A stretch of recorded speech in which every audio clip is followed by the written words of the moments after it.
hello to the robot. Starting to the bottom right of Whirlwind, 0-2 in the group. The only Zerg player in Group C. Ace Team 2.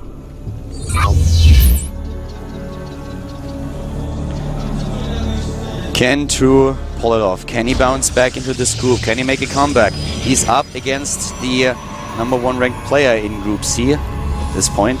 Starting to the bottom left. FXO Hurricane. Hurricane. Well, I mean, this is certainly you know, looking great for Hurricane so far. He's got to have a lot of momentum on his back. You know, he's going to have that confidence at this point. He does put the pile on the main base, which could be for a gateway. This placement could be either way. Yeah. Sometimes we have the Forge in the main base to hide the upgrades so that you can execute a couple of timings and leave the Zerg in the dark. But usually when you have the pylon in the main these days, we see a gateway opening which changes the timings for the Zerg. True would have to adjust his build accordingly. And he actually thought about building hatch first here, didn't he? Yeah, you could see that. And then he was like, no, this is too much of a risk considering that I'm 0-2 in the group right now. What did he just... He didn't see anything. Why did he change that? I think just, you know, in his mind, he just had a second thought about it. He didn't stick with his first instinct there.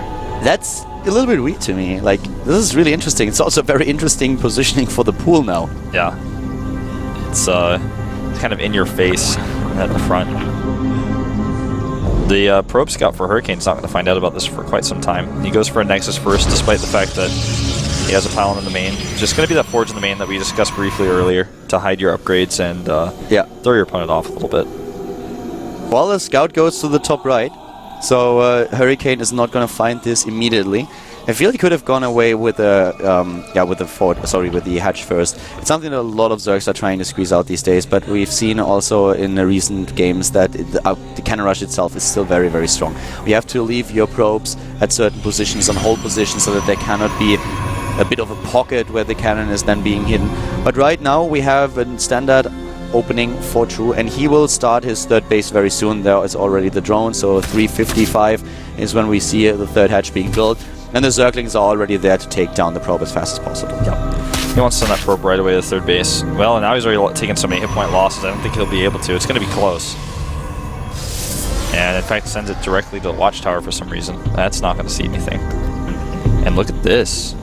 Second probe goes around, just trying to find out if any shenanigans are going on. And that probe will be able to go and see the hatchery if he sends it according to the fastest possible way. Not even going to be seen by these links. Well, no. Well, you could still see it, potentially. Depends on... The probe keeps changing directions somewhat randomly, and he will see it. You know, we have a really early speed as well here for True at this point. Already starting the speed, and that will give him a lot of map control on such a big map. And I'm wondering what exactly he's going to do with it. With the opening that he spotted already, he does not need to go into such a fast speed. You can, but there is no immediate need. I mean, what is the Protoss player going to do? He can't do anything before he gets the warp gate research, so you can change those timings a little bit. Usually when you get such an early speed, it's either because you want to be aggressive, or because you want to have like the complete map control. But right now, I think he's actually just toying around with the idea of executing an aggressive timing here. Yeah. 6 links on the way, Caldor. There's no reason for him to get this many lings at this point. Yeah, 14 he's doing it. Yeah, he's going for it. 16 lings, and there's no proper wall. That may be part of the reason why he decides to go for this. He has a huge hole. I mean, that's the biggest gap I've ever seen. Now he makes the wall, but he has a sentry. We've seen players die to this who go out on the map with their first Zealot and Stalker, but he did not skip the sentry this time. Still, this could work. It's a huge risk when you're 0-2 in the group, though. Yeah, it definitely is. I mean, he's playing with fire here. The problem that I would love these things, you know, with, I don't know, maybe a Baneliness at least, something, then you don't have this many Zerglings, I know, but still, like, you can do a lot of damage. The question is how many cannons, how many sentries. So far it's only 1 cannon. The sentry count is not high enough. He doesn't have anything. He will be able to force at least a cancel and probably also take down the cybernetics score here. 1 cannon alone is not going to be enough. He's building 2 additional ones. He's getting another round of gateways here to set up a second wall. Yeah, the gateways are really, really important here. Force Field goes down to save the Cybernetics core. If he sets up another gateway and there it is, this is not gonna work. Yeah, no way. Absolutely not. His third sentry's out. Yeah, he can set another force field with 3 sentries and the 2 cannons finishing.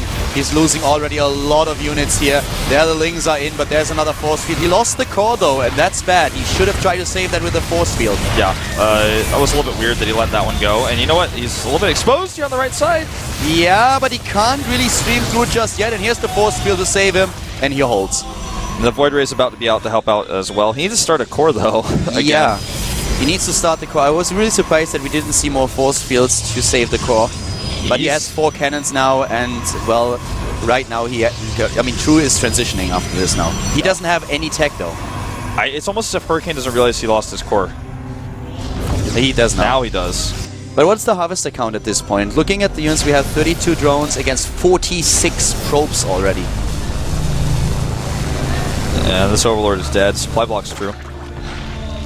And, you know, with all the gateways he has, he can try to hit a timing with his Void Rays, which I think is probably what we'll see following this up, especially at these positions. He has to be careful of counterattacks, but with all the cannons he has, all he needs to do is do a tight wall behind it, and he should be fine. And that's exactly what we see. We see the 3 extra gateways going down. We also have +1 attack upgrade, so with the Zealots now, there is no tech. True has this on 3 bases. That's the one thing that he has, that he's on 3 bases and can try to follow this up by playing a bit greedy right now. But if you commit this much to an early aggression, it's basically an all-in. And what you have to hope for, if it doesn't work, is that either you did enough damage, which is not the case here, or that your opponent makes mistake, plays too cautious, and doesn't run with the lead that he has. And Hurricane is not a player who will throw away such a lead. The one thing to say about Hurricane's position, though, is a little bit weird for him to do this push, is he has to wait for Warp Gate research to finish, which is going to take a very long time. Obviously not even halfway done because he lost his core earlier. Looks like he wanted to save it, that was his idea, but he missed his force field, or, you know, I don't know what was going through his head at that moment, but he lost it. Resources loss is 1,700 against 700 in favor of Hurricane, of course. He also committed a lot of cannons to his wall. This is extra investment that he had here. But as soon as we have the Warp Gate research, we will see an attack. It's going to be a devastating attack. With losing the core, it means that his Warp Gate research is this late. And because of it, this timing is not going to be as deadly as it could be. But we have no Roach Warren. Exactly. He's just going straight into lair. You know, when you're behind, you have to take a risk. And that's the risk he takes here. He skips the Roach Warren. He's just trying to cut a corner. He wants to get Hydras out. I think we are going to see a Hydra Den as soon as we have the lair completed. I'd be very surprised to not see a Hydra Den now. There it is. Yeah, I mean, it's not like he's going to go mute us from here. But the Phoenix did not see that. Yeah, he doesn't know. Gateway research. He did see it, actually. If he clicked on it, which is questionable. Well, he just has to move out now. If he attacks right now with Warp Gates ready, 10 sentries, 4 Void Rays, and a lot of Zealots, there is no chance for True to hold it. But Hurricane just takes the 3rd base. Yeah, with the Warp Prism, I'm not sure if he's going to really keep it, but he could. I mean, he's so far ahead that almost anything goes for him at this point. As long as he doesn't make any huge mistakes. I'm very surprised that he doesn't attack. Because it's not like he doesn't see what's there. He saw it with the Void Ray. Yeah, he's a with the hallucinations. He's going to cancel the Nexus. There's the cancel. Okay. Yeah, that makes a lot more sense. That would have freaked me out completely if he would really have tried to take a 3rd base instead of just finishing it now. This is going to be a disaster. I mean, talking about army supply, it's 67 to 37 with 1-1 upgrades against no upgrades against mostly Lings. And with all the sentries he has, this is going to be a smackdown. He's even hallucinating a few Archons here. Moving in now, trying to tank the damage with the Archons. And all those, yeah, even the Overlords are being exposed here. Can take them down too. He has the force fields at the perfect positions. This is game. GG. Hurricane goes 3-0, not necessarily going straight in to the Premier League, but on the other hand, his opponent now in an unwinnable place. Yep. Hurricane in a great position, winning every single game, and he is happy. You haven't done it yet, though, buddy. You could still end up in a 3-way tie. Don't forget about that. But that's one of the most good feeling wins you ever get, when you just hold an all-in and you just follow up. Yeah, this Zergling all-in, I'm not a fan. We've seen it work, we've seen it fail, but personally, I don't... It's a huge gamble. It works against certain styles, certain players on certain maps. So on this map, the 3 base into it, which a little bit is delayed, did not work. Yep. He had the extra sentries out.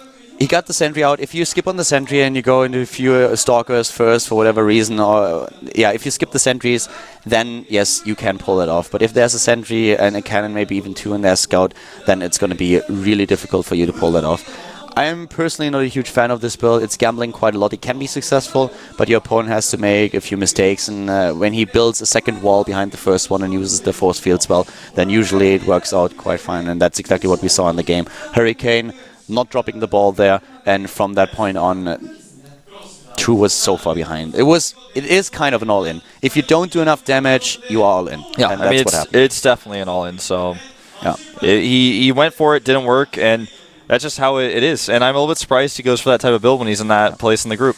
We're heading into another break, and in the next set of matches, we're probably going to find out at least who one of the players who advances to Korea. So see you guys in a few here at the Up and Down group. See you at the GSL.